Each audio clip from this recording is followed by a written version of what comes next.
শুরুতেই জানিয়ে দিব আজকের গুরুত্বপূর্ণ সংবাদ বাংলা সংবাদ। আমি তোমাকে ছাড়ব না বললেন সোহেল তাজ। শেখ হাসিনার 17 বছরের কুকর্মের গোপন তথ্য ফাঁস। জানাবো দিল্লির দাসত্ব করে শেখ হাসিনা ক্ষমতায় টিকেছিলেন। গোপালগঞ্জে স্বেচ্ছাসেবক দল নেতা নিহতের ঘটনায় আটক 2। এবার জানাবো আওয়ামী লীগের বড় নেতা গ্রেপ্তার, সাবেক জনপ্রশাসন মন্ত্রী ফরহাদ হোসেন গ্রেপ্তার।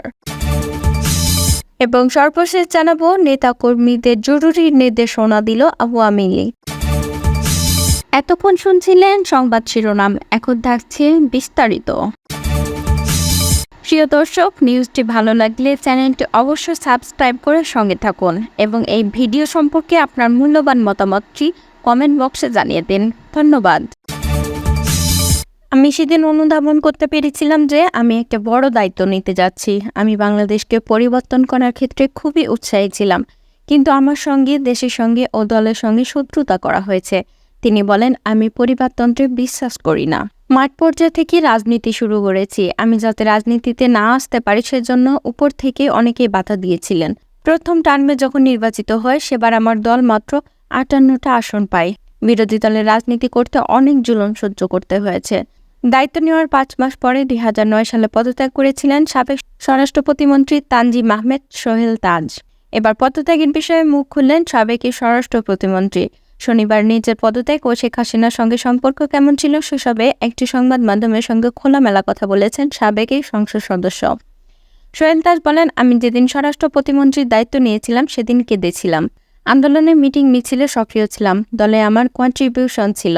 আমি কারো পরিচয়ে মন্ত্রিত্ব চাইনি। আমি মনে করি নিজের যোগ্যতায় স্বরাষ্ট্র প্রতিমন্ত্রীর দায়িত্ব পেয়েছিলাম। মন্ত্রিত্ব কেন ছেড়েছিলাম এমন প্রশ্নের জবাবে তাজ বলেন, আমি দুর্নীতি দেখেছি, অনিয়ম দেখেছি।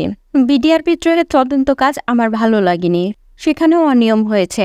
আমি স্বাধীনভাবে কাজ করতে পারছিলাম না। একটা পর্যায়ে পুলিশের ঊর্ধ্বতন কর্মকর্তাদের নির্দেশনা দেওয়া হয়েছিল স্বরাষ্ট্র প্রতিমন্ত্রীর কথা না শুনতে। তারা আমার কথা শুনবে না, কিন্তু আমার ওই পদে থাকতে হবে।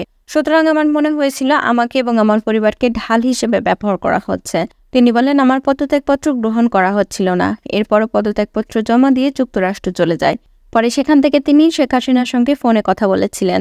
আমি বারবার বলেছি আমাকে ছেড়ে দিন, কিন্তু তিনি আমাকে ছাড়বেন না। এটা ছিল আমার জীবনের সবচাইতে বিস্ময়কর ফোন আলাপ। আমি তাকে বারবার বলেছি আমাকে ছেড়ে দেন, কিন্তু তিনি বললেন, না, তোমাকে থাকতে হবে। তিনি আমাকে বলেন, তোমার কি লাগবে, দলের পদ নাকি যুগ্ম সম্পাদক? আমি বারবার বলেছি থাকবো না। সোহেল তাজ বলেন, সবচেয়ে আশ্চর্যকর বিষয় হলো তিনি ফোন কলে গান গাওয়া শুরু করলেন। তিনি গাইলেন, আমি তোমাকে ছাড়বো না, আমি কাউকে ছাড়ি না। আমি শুনে অবাক হয়ে গেলাম। এটার মানে কি? প্রধানমন্ত্রীকে আমাকে হুমকি দিলেন নাকি স্নেহ দেখালেন? অনেকেই বলেন এটা স্নেহের একটি বিষয় ছিল। এরকম কারণগুলোর কারণেই আমি পদত্যাগ করেছি। তিনি বলেন, পদত্যাগের পর আমাকে নাজেহাল হতে হয়েছে। আমার বিরুদ্ধে অনেক অপপ্রচার চালানো হয়েছে। বাংলাদেশে আসলে গোয়েন্দারা আমাকে অনুসরণ করত। ওই সময় আবার অনেকে গুম হওয়ারও তথ্য পাওয়া যাচ্ছিল। একটা আতঙ্কের পরিবেশ ছিল। আমার এক ভাগিনাকে তার ব্যক্তিগত কারণে গুম করা হয়েছিল।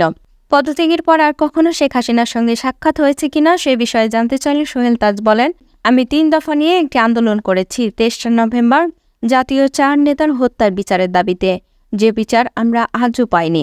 আমি দাবি করেছিলাম জাতীয় 4 নেতার হত্যার দিনটিকে রাষ্ট্রীয়ভাবে পালন করা হোক। আমি কি খুব বেশি চেয়েছিলাম? তিনি বলেন, শেষবার শেখ হাসিনার সঙ্গে দেখা হয়েছিল 2023 সালের 23 নভেম্বর। আমি গণভবনের সামনে অবস্থান নিয়েছিলাম সেদিন। তিনি রাত 12টার দিকে আমাকে ভেতরে ডেকে নেন। সেখানে তার সঙ্গে আমার অনেক তর্ক হয়েছিল। ওই রাতে তিনি 4 নেতার সম্পর্কে অনেক অপ্রীতিকর কথা বলেছিলেন। সেগুলো আমি বলতে চাই না। যা শুনে আশ্চর্য হয়েছিলাম, অনেক আঘাতও পেয়েছিলাম।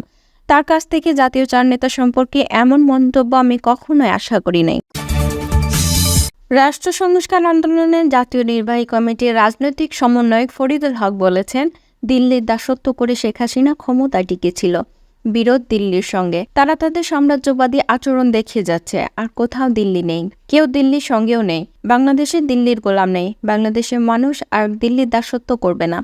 শনিবার বিকেলে কুড়িগ্রাম কেন্দ্রীয় শহীদ মিনার চত্বরে জনসভা করে সংগঠনটি। তারা মূলত বাংলাদেশ ভারত সীমান্তে ভারত সরকার ও ভারতীয় সীমান্ত রক্ষাকারী বাহিনী বিএসএফ কর্তৃক নিয়মিত বাংলাদেশি হত্যার প্রতিবাদে এ আয়োজন করে। রাষ্ট্র সংস্কার আন্দোলনের জেলা সমন্বয়ক খন্দকার আরিফের সভাপতিত্বে সভায় প্রধান অতিথির বক্তব্য রাখেন রাষ্ট্রীয় সংস্কার আন্দোলনের জাতীয় নির্বাহী কমিটির রাজনৈতিক সমন্বয়ক ফরিদুল হক। বিশেষ অতিথি ছিলেন জাতীয় নির্বাহী কমিটির ন্যায়পাল রাইহান কবির, সংগঠক ও বিশিষ্ট কলামিস্ট নাহিদ হাসান। এছাড়াও স্থানীয় নেতৃবৃন্দ বক্তব্য রাখেন। প্রধান অতিথির বক্তব্যে ফরিদুল হক বলেন, স্বর্ণা দাসের ঘটনার পর ভারত বলল বিজিবি তাকে মেরেছে, কিন্তু সীমান্ত হত্যা বিচ্ছিন্ন ঘটনা নয়, কারণ দিল্লি বাংলাদেশকে গাজা উপত্যকা মনে করে গাজা মডেল দিল্লি আমদানি করেছে। এটা বাংলাদেশের জনগণ আর মানবে না। সীমান্ত হত্যা বন্ধ না হলে কুড়িগ্রাম থেকে সীমান্ত অভিমুখে লং মার্চ করা হবে। সংগঠক নাহিদ হাসান বলেন, আমরা বলতে চাই ভারত বাংলাদেশের প্রতিবেশী ও বন্ধু রাষ্ট্র। তারা বন্ধুত্ব দেখাবে, এটাই কাম্য। বন্ধুত্বের বদলে গুলি বন্ধ করতে হবে। আমরা বাংলাদেশের সীমান্তে ভারতীয় আগ্রাসন বন্ধের জোর দাবি জানাই। বক্তারা বলেন, ভারতকে বোঝাতে হবে ছোট হলে আমরা স্বাধীন ও সার্বভৌমত্ব রাষ্ট্র। ফেলানি থেকে স্বর্ণা কিংবা জয়ন্ত এভাবে নির্বিচারে ভারতের হত্যাকে আমরা কোনোভাবে মেনে নিতে পারছি না। সন্ধ্যায় শেষ হওয়া জনসভা শুরু হয় সমবেত কণ্ঠে জাতীয় সঙ্গীত গাওয়ার মাধ্যমে।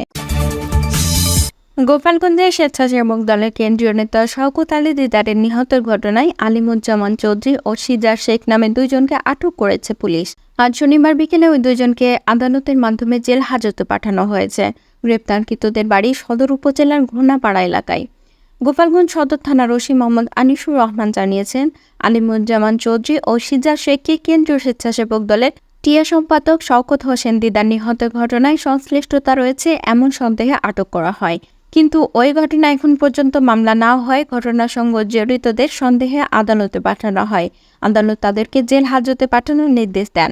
প্রসঙ্গত, গতকাল শুক্রবার সন্ধ্যায় জেলা শহরের বেদগ্রাম মোড়ে পথসভা শেষ করে গাড়িবহর নিয়ে টুঙ্গিপাড়া যাচ্ছিলেন বিএনপির কেন্দ্রীয় নেতা সহকর্মীরা।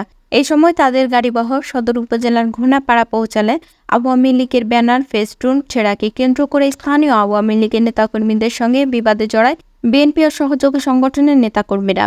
এক পর্যায়ে উভয় গ্রুপের মধ্যে ধাওয়া পাল্টা ধাওয়া ও সংঘর্ষের ঘটনা ঘটে। এতে কেন্দ্রীয় স্বেচ্ছাসেবক দলের ক্রিয়া সম্পাদক শওকত আলী দিদার নিহত হন। এছাড়া কেন্দ্রীয় স্বেচ্ছাসেবক দলের সভাপতি এস.এম. জিলানী ও তার স্ত্রী, গোপালগঞ্জ জেলা মহিলা দলের সভাপতি রওশন আরা রত্না সহ মোট ৩৫ জন আহত হয়েছেন। জনপ্রশাসন মন্ত্রণালয়ের সাবেক মন্ত্রী ফরহাদ হোসেনকে গ্রেফতার করেছে র্যাব। পরে তাকে র্যাব আদাবুর থানায় হস্তান্তর করেছে। র্যাবের লিগ্যাল অ্যান্ড মিডিয়া উইংয়ের সিনিয়র সহকারী পরিচালক আ.ন.ম ইমরান খান গণমাধ্যমকে বলেন, জনপ্রশাসনের সাবেক মন্ত্রী ফরহাদ হোসেনকে রাজধানীর স্কাইটন এলাকা থেকে গ্রেফতার করেছে র্যাব। গত ৫ আগস্ট বৈষম্যবিরোধী ছাত্র আন্দোলন চলাকালে ছাত্র জনতার উপর গুলিবর্ষণ ও হত্যার ঘটনায় মামলা হয় তার বিরুদ্ধে। জনপ্রশাসন মন্ত্রণালয়ের সাবেক মন্ত্রী ও মেহেরপুর ১ আসনের সাবেক সংসদ সদস্য ফরহাদ হোসেনকে গ্রেপ্তার করেছে র্যাব। শনিবার দিবাগত রাতে রাজধানীর স্কাইটন এলাকা থেকে তাকে গ্রেপ্তার করেছে র্যাব-২। বর্তমানে তিনি আদাবর থানায় আছেন। আদাবর থানার ওসি মাহফুজ ইমতিয়াজ ভূঁইয়া গণমাধ্যমকে গ্রেপ্তারের বিষয়টি নিশ্চিত করেছেন। সেই মামলায় তাকে গ্রেপ্তার দেখিয়ে আদাবর থানায় হস্তান্তর করা হয়েছে। নেতাকর্মী ও সমর্থকদের জরুরি নির্দেশনা দিয়েছেন বাংলাদেশ আওয়ামী লীগ।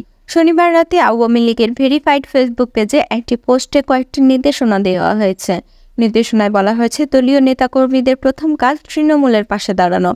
তথ্যের জন্য আওয়ামী লীগের অফিসিয়াল ইমেলে যোগাযোগ করতে বলা হয়েছে। এতে আরও বলা হয়েছে, সামাজিক যোগাযোগ মাধ্যমে কোনো প্রকার উস্কানি বা প্ররোচনার ফাঁদে পা দেবেন না। সারা দেশে জুলাই মাসের শেষ থেকে আগস্টের শুরু থেকে আওয়ামী লীগ ও সহযোগী সংগঠনের নেতাকর্মীদের উপর যত হামলা হয়েছে, ভাঙচুর, লুটপাট ও হত্যাকাণ্ড হয়েছে, সেগুলোর ছবি এবং ভিডিও টুইটার, ফেসবুক, ইউটিউবে প্রচার করুন। দেশবাসীকে জানতে হবে কি নির্যাতন হয়েছে গত ১.৫ মাসে আওয়ামী লীগের উপর। জনগণের আস্থা অর্জন করার লক্ষ্যে কোনো ধরনের উস্কানিমূলক পোস্ট বা ভুয়া বার্তায় বিভ্রান্ত না হতে বলা হয়েছে। নির্দেশনায় আরও বলা হয়েছে, প্রতি মহানগর, জেলা, উপজেলা, ইউনিয়ন ওয়ার্ডে আওয়ামী লীগ ও সহযোগী সংগঠনের কার্যালয় ও নেতাকর্মীদের বাড়িঘরে হামলা, ভাঙচুর ও লুটপাটে যে ক্ষতি হয়েছে তা দেশের মানুষকে জানান এবং বর্তমানে যারা দেশ চালাচ্ছে তাদের কাছেও আমরা দাবি জানাবো, সকল হামলা, নির্যাতন, ভাঙচুর, লুটপাটের বিচার করতে হবে, ক্ষতিগ্রস্তদের ক্ষতিপূরণ দিতে হবে।